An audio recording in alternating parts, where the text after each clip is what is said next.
کہتے ہیں کہ یہ بچوں کے ساتھ بھی نہ کریں کہ بچوں کو کہیں تم کچھ نہیں کر سکتے. جب آپ بچوں کو تانا دیتے ہیں تو وہ واقعی کچھ نہیں کر پاتے. تو اس لیے امت کو بے یقینی میں مبتلا کرنے کے لیے مغرب کی برتری کو ثابت کیا گیا. جگہ جگہ 2 نمبر دانشور بٹھا دیے، حتیٰ کہ ہماری عصری دانشگاہوں کے اندر فرنگی روحوں کے بے حس ڈھانچے مشرقیت کو گالی دینے لگے اور مغربیت کے قصیدے پڑھنے لگے، ان کی تہذیب اور تمدن کے گن گانے لگے اور اپنی تہذیب کو ڈیگریڈ کرنے لگے، اور دنیا کے سامنے یہ بات باور کی کہ یہ ناقابل تسخیر ہیں، ان کا مقابلہ نہیں ہو سکتا. یہ بے یقینی اس امت کو توڑ کے رکھ دیا. اقبال نے آج سے 100 سال قبل کہا تھا، سنے تہذیب حاضر کے گرفتار، غلامی سے بدتر ہے بے یقینی.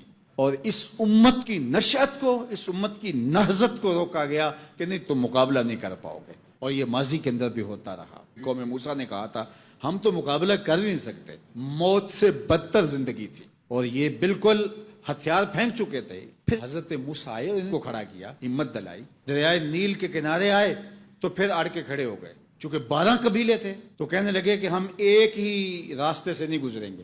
دشمن پیچھے چڑھا ہوا ہے اور یہ قوم اڑ کے کھڑی ہو گئی ہے دریا نیل کے کنارے کہ نہیں ہم ایک سوراخ سے نہیں گزریں گے، ہمارے قبیلے الگ الگ ہیں، لہٰذا ہمارے لیے الگ الگ راستے بناؤ. قومیں جب نکبت میں رسوائی میں چلی جاتی ہیں تو یہی حال ہوتا ہے. وہ کسی نے کہا کہ ہم ایران کا ساتھ نہیں دے سکتے، وہ تو شیعہ ہیں. تو میں نے کہا کہ چلو آپ نیتن یاہو کا دے دو، وہ تو سنی ہے. اس حالت کے اندر نیل کے کنارے کھڑے ہیں اور اب بھی کہہ رہے ہیں کہ نہیں ہم ایک گلی سے نہیں گزر سکتے. 12 رستے بن گئے، 12 رستوں سے 12 قبیلے گزرے. ادھر وہ بالکل دوسرے کنارے کے قریب پہنچ گئے اور ادھر ان کا آخری آدمی دریا میں داخل ہو گیا. اب حکم ہوا دریا کو کہ اب تو چلنا شروع ہو. اور یہ پھر پانی میں ڈوب رہے تھے اور یہ کنارے پہ دیکھ کے اپنے قاتل کو آنکھوں سے دیکھ رہے تھے. بڑا لطف آتا ہے جب قاتل کو مرتے ہوئے دیکھیں.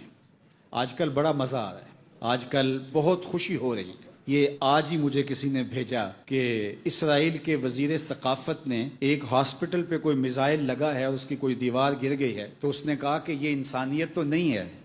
میں نے کہا جب تم نے بچوں کو بھی کھینچ کے نکالا تھا اور آکسیجن کی نالیاں بھی توڑی تھی اور بم برسائے تھے، ان کی رگوں کے اندر بھی سرخ خون دوڑتا تھا، وہ بھی انسان تھے، اور تم اتنی جلدی بھول گئے. تم نے 80,000 لوگوں کو پیس کے رکھ دیا اور آج تمہیں مزہ آیا. میاں ابتدائے عشق ہے، روتا ہے کیا؟ آگے آگے دیکھیے ہوتا ہے کیا. ابھی تو لطف آئے گا، ابھی تو تمہیں پتہ چلے گا کہ درد کیا ہوتا ہے.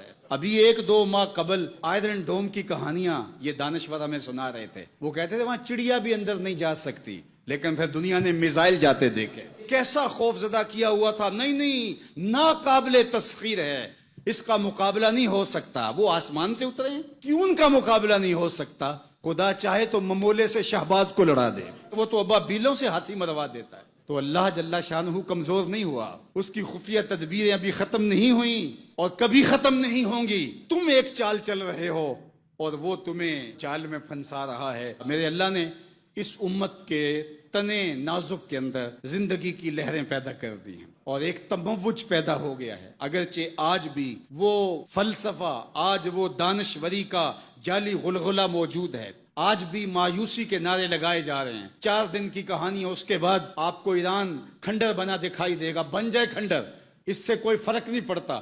جو پیغمبروں نے جنگیں لڑی ہیں اس کے نقصان پیغمبروں نے اٹھائے، اس سے کیا ہوتا ہے؟ تم کھنڈر کی بات کرتے تھو، کربلا کھنڈر نہیں بنا تھا، لیکن آج جھنڈے حسین کے جھول رہے ہیں، یزید کے تو نہیں جھول رہے. تو یہ کھنڈر اسرائیل بننے والا ہے. اسلام کا جھنڈا اونچا ہوگا. آل اسلام و یالو ولا یولا علیہ.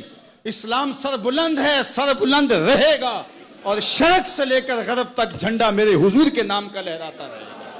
اس لیے ہمیں پوری قوت کے ساتھ ایران کے ساتھ کھڑا ہونا ہوگا. یہ ایران کی لڑائی نہیں ہے، یہ امت کی لڑائی ہے. یہ ان 80,000 بچوں کا، بوڑھوں کا، جوانوں کا بدلہ لینے کے لیے کھڑی ہوئی ہے امت، جن کو پیس دیا گیا اور ان کے اوپر نوحہ بھی نہیں پڑنے دیا گیا، جن کو بھوک اور پیاس سے تڑپا تڑپا کے مارا گیا. آج ان بچوں کا بدلہ لیا جا رہا ہے جو انہوں نے اذیتیں دی، جو کچوکے دیے.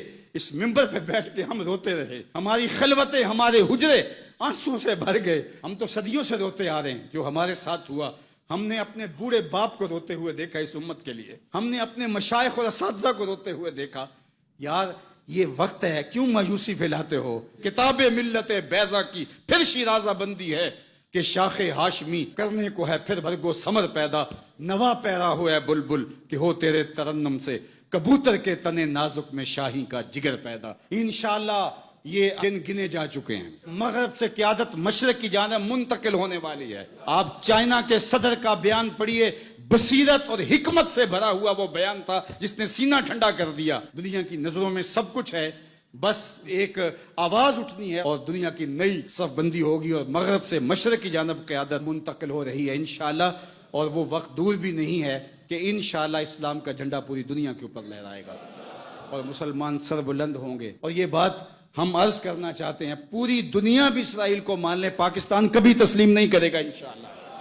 ہمارے بانی قائد اعظم محمد علی جناح نے کہا تھا کہ یہ امہ کے قلب میں گھسایا گیا خنجر ہے اور یہ مغرب کی ناجائز اولاد ہے، ناجائز ریاست ہے، کسی صورت کے اندر بھی ہم اس کو قبول نہیں کریں گے۔ آج یہ بات بھی سننے کو مل رہی ہے کہ شاید پاکستان ایران کے خلاف اپنے اڈے فراہم کر رہا ہے، ایسا کبھی نہیں ہوگا، یہ سوائے افواہ کے اور کچھ نہیں ہے۔ اللہ نے ہمیں یہ پچھلے دن جو عزت دی، جو وقار دیا انڈیا کے خلاف، ہم نے ناکوں چنے چبوائے ان کو، تو کیا ہم اس عزت کو خاک میں اپنے ہاتھوں سے ملا دیں گے؟ ہم اتنے گرے ہوئے ہیں کہ اپنے ہمسائے ملک کے مقابلے کے اندر ہم اڈے فراہم کر دیں گے؟ کیا ہماری غیرت اتنی بھی نہیں ہے؟ کبھی نہیں ہوگا انشاءاللہ۔ ہم ایران کے ساتھ کھڑے ہوں گے، کیسے کھڑے ہوں گے یہ ہمارے عسکری ماہرین کا تجربہ ہے کہ انہوں نے کیسے کھڑے ہونا ہے اور کس طرح ساتھ دینا ہے۔ ہم وہاں سے زخم لگائیں گے، تمہیں پتہ بھی نہیں چلے گا یہ تیر آیا کدھر سے ہے انشاءاللہ۔ تم چیخو گے لیکن تمہیں پتہ نہیں چل سکے گا کہ یہ پہنچا کیسے ہے، کس راستے آیا ہے۔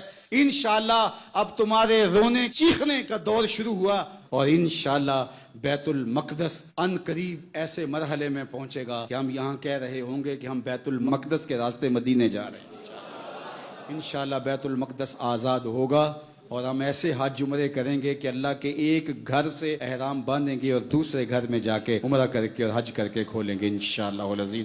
وہ وقت جلد یا بدیر آنے والا ہے، چونکہ الحق کو یالو ولا یولا الیہ، حق ہی سر بلند ہوگا، جلد یا بدیر اسلام نے ہی غالب آنا ہے اور انشاءاللہ وہ آ کے رہے گا۔